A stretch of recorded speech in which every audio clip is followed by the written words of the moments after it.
മിനിയാന്ന് വയനാട്ടിലെ പ്രോഗ്രാം കഴിഞ്ഞ് തിരിച്ചു വരുമ്പോ മദീന KMCCയുടെ സജീവ പ്രവർത്തകൻ ഗഫൂർ സാഹിബ് മദീനയിൽ വെച്ച് മരണപ്പെട്ടു പറഞ്ഞു.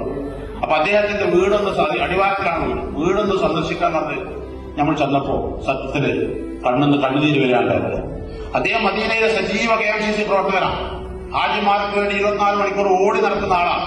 ഹാജിമാർ വന്നാൽ കഞ്ഞി കൊടുക്കാനും ചായ കൊടുക്കാനും റമദാനിൽ നോമ്പ് തുറപ്പിക്കാനൊക്കെ സജീവമായ ആ ഗഫൂർ സാഹിബിന്റെ വീട് ചെന്നപ്പോ തേക്കാത്ത വീട്, നിലത്ത് ടൈൽസില്ലാത്ത വീട്, ഒരു പ്ലാസ്റ്റിക്കിന്റെ ഷീറ്റ് മാത്രം വീടിന്റെ വീട്, 4 പെൺമക്കളും ഒരു ചെറിയ ആമണം.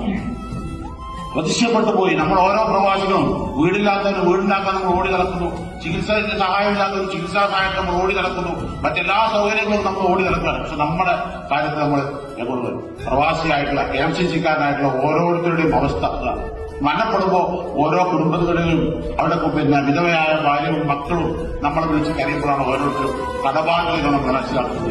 വീട് ജപ്തിയിലെത്തുന്ന സാഹചര്യം നമ്മൾ മനസ്സിലാക്കുന്നത്. നമുക്കൊരു മാറ്റം വരുന്ന വിഷയം നമ്മുടെ വലിയ ബൃഹത്തായ പദ്ധതികൾ നമ്മൾ ആവിഷ്കരിച്ചുകൊണ്ടിരിക്കുകയാണ്.